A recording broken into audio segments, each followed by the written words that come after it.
òun yẹra wọn ẹ̀yin náà sọ tó ń sìn inú sínétọ̀ mẹ́ta akúmẹ́rẹ̀ta inú rẹ́ẹ̀pù amúmẹ́sàn-án ní 14 méjì tún wà nílé ẹjọ́ láti nígbàgbọ́ pé lágbára Ọlọ́run á borí mẹ́ ọjọ́ 11 ní 14 so ẹ yẹ kẹ́ ẹ mọ̀ pé ẹgbẹ́ APC kì í ṣe ẹgbẹ́ tí wọ́n lè fọwọ́ rọ́ sẹ́yìn ní Ọ̀yọ́ state ní ti ọ̀rọ̀ ti gómìnà àwọn àgbà ní dídà ló dà lọ́mọdé gbọ́n kò ṣe PDP ló defeat wa. kì í ṣe PDP ló defeat tàwa ló defeat yín. àwa ara wa la defeat ara wa. bó. àwa ẹgbẹ́ APC la defeat ara wa mo lè sọ ní anywhere. APC defeat ara ẹ. bẹ́ẹ̀ ni. ẹ jẹ́ kó yí àwọn èèyàn bó lẹ ṣe defeat ara yín ṣe ẹ tún bára yín jà ni. ṣẹ́rí tí ilé bá wà tí èdè àìyedè bá wà láàrin ara wa tàbá ń bára sọ kẹ́ parí ẹ̀ ká parí ẹ̀ tá a bá parí ẹ̀ tó fi dijọ́ tí a bá fẹ́ dìbò kò sí bá a ṣe lè ṣe á affect wa. so ohun tó ṣe wá nìyẹn kò ṣe pé bóyá pé PDP ló strong even kí ká tó dìbò gómìnà àwọn gan ti ń palẹ̀ ẹrù wọn mọ́ wọ́n ti mọ̀ pé nǹkan ti change.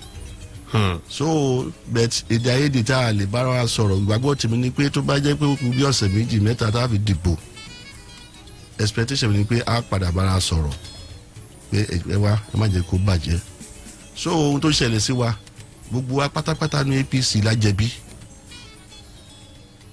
àtẹ̀mí tí mo jókòó yìí gan gbogbo wa la jẹ̀bi torí pé tíjà bá ṣẹlẹ̀ nínú ilé tí wọ́n bá rí pé àwọn olóyè jẹ̀bi o ẹnìkan ò lè yọra ẹ̀ sílẹ̀ kó sẹ́ni tó mọ́ bẹ̀tí nísìnyí a ti realize mistake wa ọ̀pọ̀lọpọ̀ mistake tá a ṣe ẹni tó ń bínú mo wá bínú jọ́sí almost a year mo nínú òṣèlú wọn ni mo bínú dán mo bínú délẹ̀ ẹ sọ bẹ́ẹ̀ ẹ sọ bẹ́ẹ̀ tó tọ́ mo fẹ́ kẹ́ ẹ gbóhùn ara yín tẹ́ ẹ sọ nígbà tẹ́ ẹ wá sí orí ètò ìgbà náà lọ ẹ jẹ́ ká gbọ́ pápápá ẹ̀yin tí ẹ̀ ń gbọ́ wá ńlé ní bí ọjọ́ 9 oṣù 9 lọ́dún tó kọjá ó ńlá gbàlejò Honorable Isaac Omodewu lórí ètò yìí nígbà náà lọ́hùn àwa ń sọ̀rọ̀ nípa olóyè Adébáyọ̀ Adélabú pé wọ́n kùnú ẹgbẹ́ yín wọ́n lẹ́gbẹ́ ò ṣe é tajà mọ́ àti bẹ́ẹ̀ bẹ́ẹ̀ lọ ẹ jẹ́ á gbọ́ nǹkan tí Honorable Isaac Omodewu tí wọ́n sọ nígbà náà lọ́hùn ẹ ṣeun ẹ̀yin tí ẹ̀ ń gbọ́ wá ńlé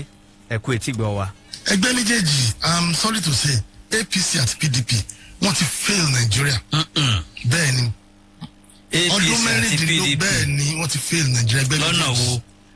ọdún mẹ́rìndínlógún ni PDP fi ṣèjọba 1999 to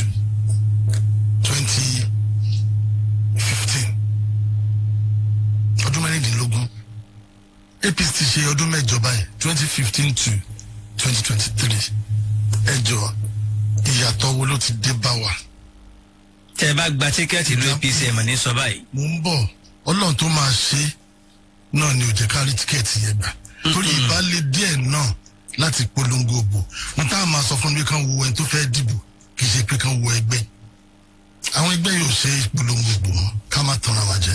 APC àti PDP ò ṣe polongo òbò mọ́. bẹ́ẹ̀ ni òótọ́ ọ̀rọ̀ sọ pé ká má sọ ohun tó bá délẹ̀ tá a bá ń dìfẹ́ǹdì APC náà ó máa ń kọ́ wa lẹ́nu n tá a máa sọ pé ká ẹ wò ní ká ẹ wo ẹni tó fẹ́ dìbò. ọ̀rọ̀ lẹ́gbọ̀n látẹnu olóyè Adébáyọ̀ Adélabú ẹ̀gbọ́n tí wọ́n sọ kí lè sì tẹ́ wà fún yìí. àwọn àgbà ní ìjà lóde lórí ìwé ṣọ́sọ̀ bẹ́ẹ̀ 2019 ló gba tíkẹ́ẹ̀tì lọ́wọ́ APC kò ní sọ bẹ́ẹ̀ ṣùgbọ́n lè ṣe ń gbà tó ti lọ sínú ẹ̀ẹ́dẹ́gbẹ̀ta ló ti lọ torí pé mi ò nígbà gbogbo ti lọ sínú pátì mi. ayé rí i pé wọ́n ti lọ kì í ṣe mi mo sọ bẹ́ẹ̀. so yọ́sà wa nǹkan tó fi justify nǹkan tó fi campaign ní wílé tó ń sọ yẹn 2019 kò tó bẹ́ẹ̀ láti rẹ̀ and at the same time when you call somebody your principal kò possible fún láti máa downgrade ẹgbẹ́ tí principal rẹ̀ fi dìbò so directly or indirectly ó ń wọ ọ̀gá rẹ̀ lẹ̀ nìyẹn bàbá rẹ̀ náà tún fún ọ̀gá rẹ̀ bàbá rẹ̀ so gbogbo eléyìí tó sọ yẹn tó bá wá sórí rédíò tó bá ń sọ ẹ̀sìn ìjà ló dé lórí ìdòwe ó sì ń padà bọ̀ nílẹ̀ bọ̀sí mi oko ó kàn ṣe mistake ni. ok kí mistake tá ṣe. mistake tó ṣe ni pé wọn ò gbà á mọ̀ràn dáadáa. ló má gbà á mọ̀ràn dáadáa ni kò yẹ kó sọ pé òun lọ sí party mi. The two major parties tó wà ní Nàìjíríà lónìí APC and PDP. The two major party. I'm telling you today. Labour Party tó wá di third force ńkọ́. mẹ́ta máa waste time ara wa. Ah. sẹ́rí tó bá rò dáadáa ni kò sẹ́ni bọ́dì tí kò ń bínú. Àkọ́ọ̀dù ti di third force lọ́yọ̀ state tó. kò sẹ́ni tí kò bínú olóṣèlú ò gbọ́dọ̀ bínú délẹ̀. kò lè fi àkọ́ọ̀dù di gómìnà lọ́yọ̀ state àwọn àti wà ní politics láti 79. gbogbo lẹ́yìn tó ń sọ ń sìn yẹn by the time tó bá lulẹ̀ ń sìn tó bá padà wá by the next time yóò pòun padà sí APC ilé tó ti to destroy. If I were him màá ní sùúrù ni títí time ẹ̀ máa fi jẹ́ if you go by history ẹgbẹ́ méjèèjì.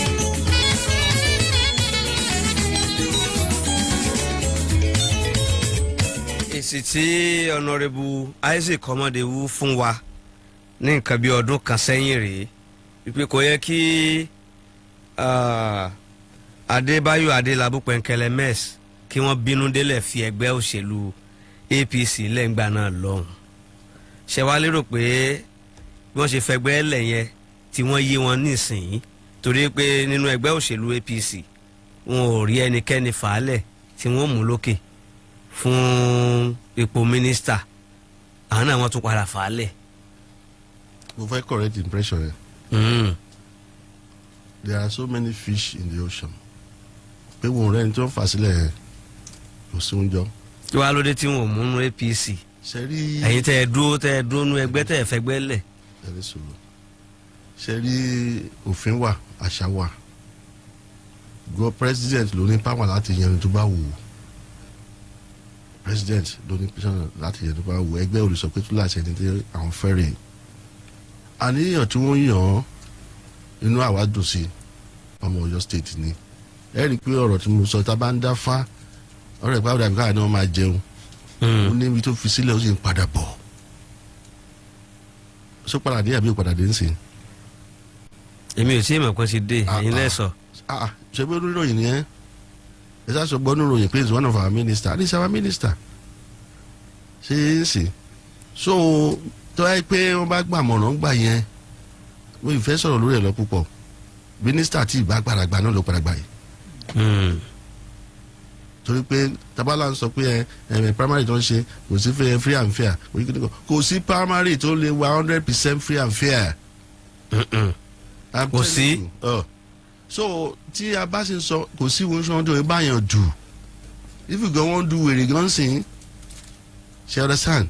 ní àwọn afẹ́ ya wèrè ó bá yàn dù. ayọ̀ bá yàn dù nígbà tó bá rí yẹn tó bá rí máa ṣe wèrè fún ẹ tó ń bọ́ṣọ́ lára rẹ̀ tó ń faṣọ ya tó ń fún ẹ̀ máa ṣe wèrè fún ẹ ṣé o ti máa du wèrè.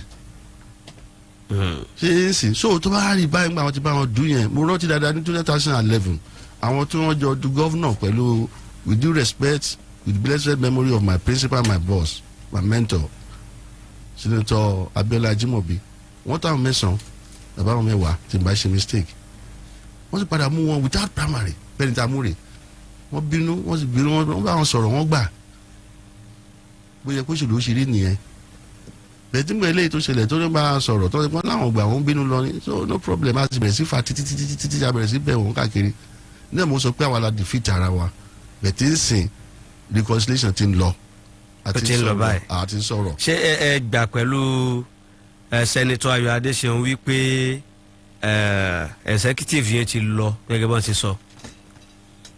obi tó mú mi lọ èmi ò fẹ́ sọ̀rọ̀ sí àgbàlagbà mo máa ń ní respect fún àgbàlagbà ní ìgbà bí yẹn bá fi jọ́ pẹ̀ jù mí lọ apart from that gan ní ìgbà bí mo jù yẹn lọ mo fẹ́ sọ̀rọ̀ ayé sọ̀rọ̀ lọ́rọ̀ tí wọ́n sọ.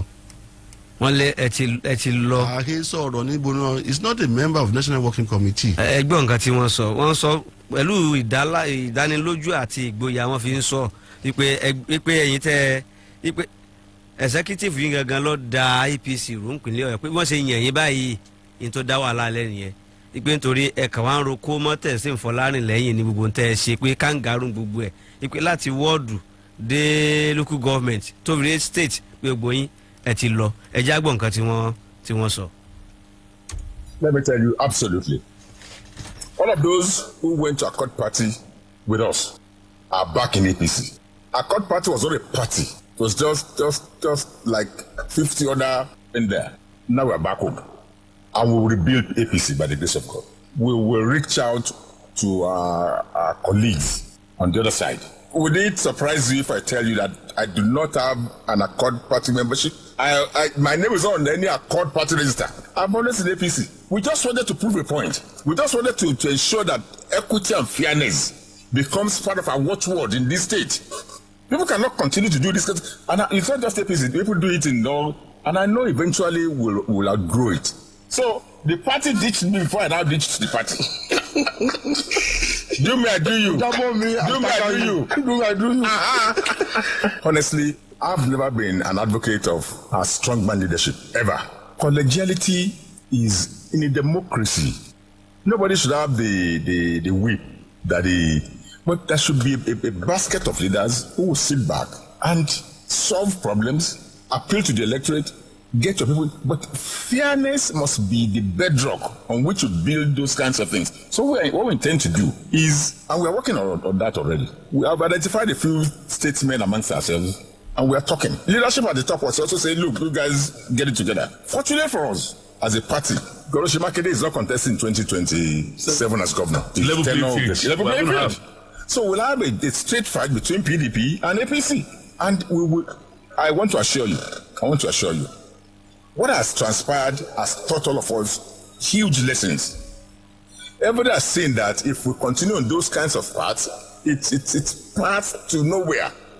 So we'll come back, we are beginning to talk among ourselves, and we'll get together, and then we will rebrand the party, the executive of the party, and then we'll go back to the field and reorganize ourselves in a way that will come back more formidable than we were before this imbroglio. Let me be unequivocal. That exco is gone. That exco is gone in Oyo State. It's gone. For peace to reign in APC, that exco has to go at all levels, state, local government, ward. The national will come in and put together an interim arrangement of some sort. Some interim arrangement in the interim that we'll use for a few months, maybe a year, whatever. Then we will have fresh congresses. You cannot build something on nothing. You can't do those kinds of things and think the rest of us just queue behind you like momos. It's not going to happen. A holistic arrangement has to be put in.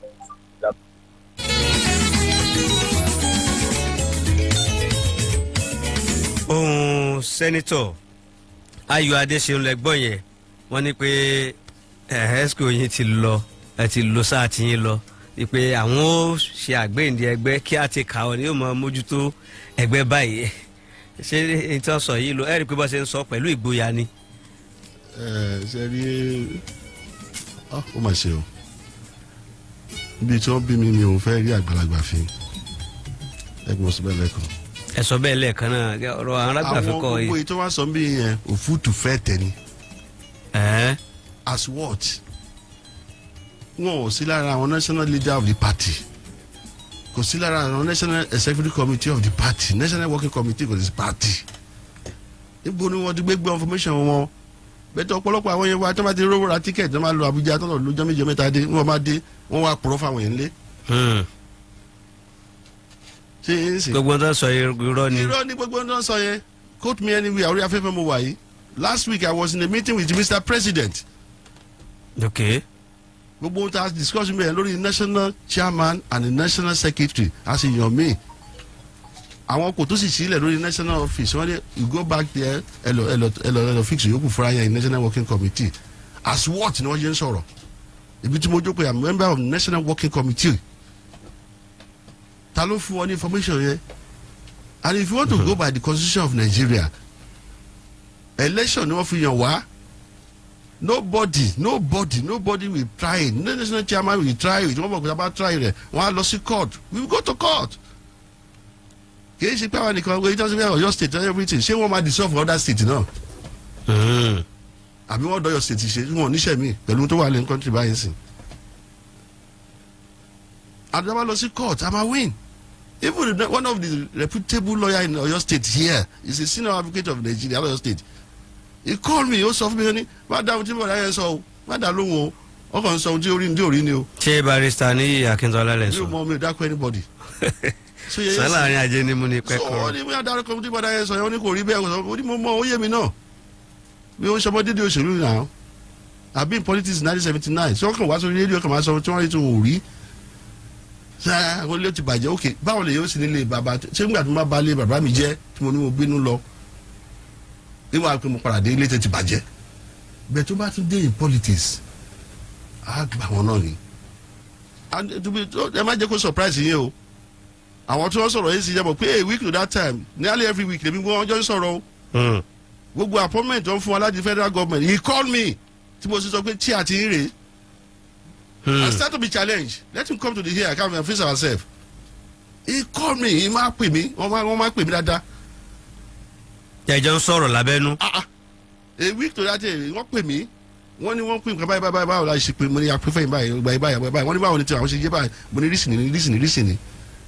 How can somebody of that nature of that calibre tani jọ sọ̀rọ̀ wá wọ́n sórí yẹ́ kó máa sọ ohun tí wọ́n ò rí irọ́ ẹni wọ́n bring wọ́n péjọ ṣe meeting yẹn wá a meeting was meeting last week Thursday our national working committee with Mr. President and the vice president and other chairmen of the state all the 36 states plus Abuja 37 is he member of the national working committee is he member of the leader of the party adikaja karaka kékeré ká gbọ́ láwo ṣèkìlẹsì gbogbo tó ń sọ yìí wọn ò rán wọn níṣẹ́ wọn tó ń sọ yìí wọn kàn ń sọ tiwọn ni.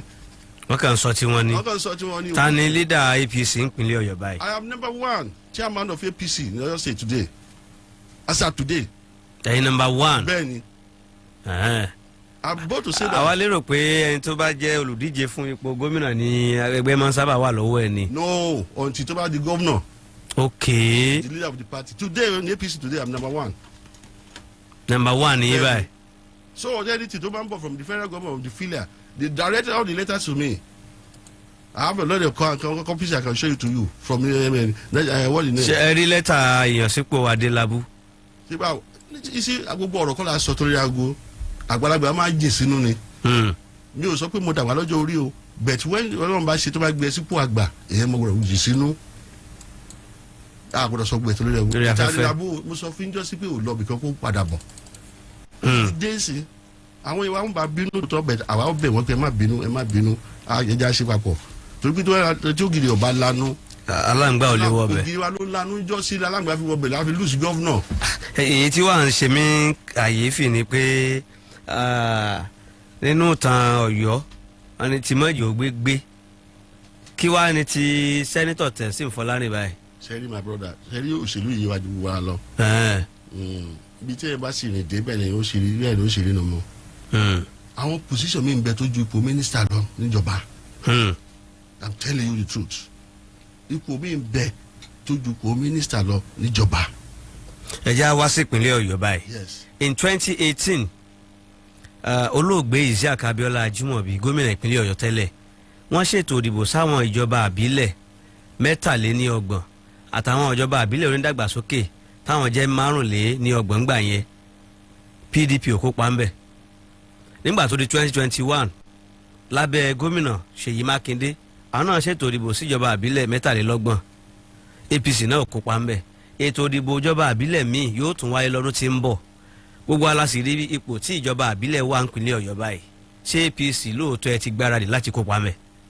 sẹ́rí inú òṣèlú táwa kọ wọ́n bí ara sínú ẹ̀ ni bí mo ṣe kéré mọ́ ìmúmọ́ bàbá Awólọ́wọ̀ tó jẹ́ ẹni tó jẹ́ àwọn tó dá progressive sílẹ̀ ó ní ẹni tó bá jẹ́ olóṣèlú gidi wọ́n yé boycott election.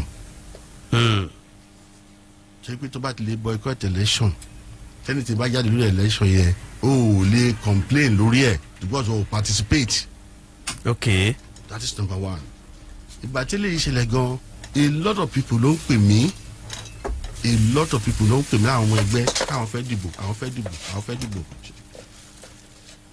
Okay, I have no option mo láti pe all the party chairmen every local government àtàwọn gbogbo our stakeholders gbogbo wọn ni wọn wà ń bẹ pátá the former deputy governors the former senators the president senator gbogbo ọ̀la wà ń bẹ ọ̀rọ̀ local government báyìí láti fẹ́ ṣe everybody agree pé a máa participate gbogbo àwọn èèyàn ti gba form if you can in one local government Ìkáyọ̀lá local government àwọn 18 ló jáde pé àwọn fẹ́ ṣe chairman 18 ṣé tí o bá sí hope 18 máa jáde pé àwọn ṣe local government in my local government tẹ̀síwájú at least bí àwọn mẹ́ta báwọn mẹ́rin ló ti jáde pé àwọn fẹ́ ṣe local government we no I don't want to dasi ẹjọ́ ẹ̀ lára ara yẹn ni bá ti mú ṣe mí ni so hope wà fáwọn yẹn because àmọ̀ power la ni grassroots àbá ni grassroots a lè win ní senator mẹ́ta a lè win ní rep mẹ́sàn-án ṣe é sìn so I ma participate as ma participate wọ́n ti bẹ̀rẹ̀ sí gba form láti last week. báyìí everybody gba nearly every day bóyá 7:30 or 8 mo máa ṣe ń kú lọ́fíìsì táwọn yẹn wá péjọ pìtì pé àwọn àgbà form a ma participate a sì nígbàgbọ́ pé a ma win. ok ọ̀rọ̀ kan wà tí ó ń rú àwọn Nàìjíríà lójú bẹ́ẹ̀ ṣe ń gbọ́ wa kétékété gbójú ò wá live and direct èmi àti Honourable Isaac Omodewu alága ẹgbẹ́ òṣèlú APC nípínlẹ̀ Ọ̀yọ́ lájọ wà lórí ètò bó ṣe ń lọ lọ́wọ́lọ́wọ́ báyìí ẹ ṣí ẹ jẹ́ ó kárí ilé kó sì kárí oko àjọ jẹ́ ọdún bẹ́ẹ̀ nìkan ò ní ẹ fi àtẹ̀jíṣẹ́ yín èrò ọkàn yín ẹ fi sọwọ́ sí wa ẹ ṣeun tí ẹ̀ ń bẹ̀ fún wa níbi tí nǹkan dé dúró báyìí ọ̀pọ̀lọpọ̀ ni wọ́n ń gbà pé gómìnà Ṣèyí Mákindé ṣiṣẹ́ fún Aṣíwájú Bọ́lá Ahmed Tinubu láti gbé wọn wọlé fún díẹ̀ yìí ń ló ṣokùnfà nígbà tí ètò ìdìbò gómìnà dé àwọn ọmọ ẹgbẹ́ náà wọ́n bomirin Ṣèyí Mákindé lẹ́yìn pẹ̀jẹ́ àtìlẹ́yìn òun náà ṣe dáadáa ń gba àtàlà àkọ́kọ́ àwa ń gbọ́ fèfèfè pé gómìnà Ṣèyí Mákindé ń bọ̀ lé APC ojú yín sì tólé ó lè mọ́ ti yà báyìí ṣé lóòótọ́ ni gómìnà Ṣèyí Mákindé ń padà bọ̀ lé APC. ṣe rí òṣèlú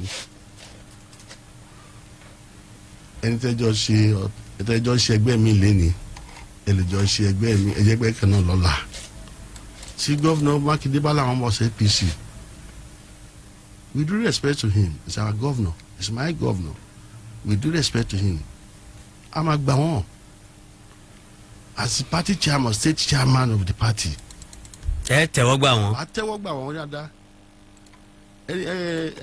alága ẹgbẹ́ máa fẹ́ gẹ́gbẹ́ wọn kún ni at least wọ́n máa bọ̀ wọ́n máa kó yẹn bọ̀ so báyà wọ́n ń bọ̀ o báyà wọ́n wà ó wà lọ́wọ́ gọ́vnọ̀ bẹ̀tà wà tó bá fẹ́ máa bọ̀ kó máa bọ̀ bẹ̀tà ẹni pé mo sọ̀rọ̀ kan ní ìyá ìgò mo sọ fún yín pé gọ́vnọ̀ gan-an yọ padà wá join APC ẹni tí mo fi nǹkan sẹ́nu ni mo ní no nǹkan tó lóṣèlú bá ti wo ṣàṣù nǹkan wọn á mọ tó máa happen. kò sígbà tá à ní máa consult yín bíi fábà ìtorí gbogbo ọ̀rọ̀ yín. tí gómìnà Mákindé tí wọ́n bá rí i pé yes àwọn máa ń bọ̀ síbi kọ́ máa bọ̀ èmi tiẹ̀ fẹ́ kọ́ máa bọ̀. kọ́ máa bọ̀ báyìí. kọ́ máa bọ̀ wá náà ọ̀nà ti ṣí. he's going to be our leader one of the leader. once you're a governor you are a leader. automatic ni. automatic leader ni. that is the truth kò sí ní ká máa bára sọ tọrọ. ẹ já lọ polówó ọjà nígbà tá a bá délé ká polówó ọjà ètò yìí ètò wa bó ṣe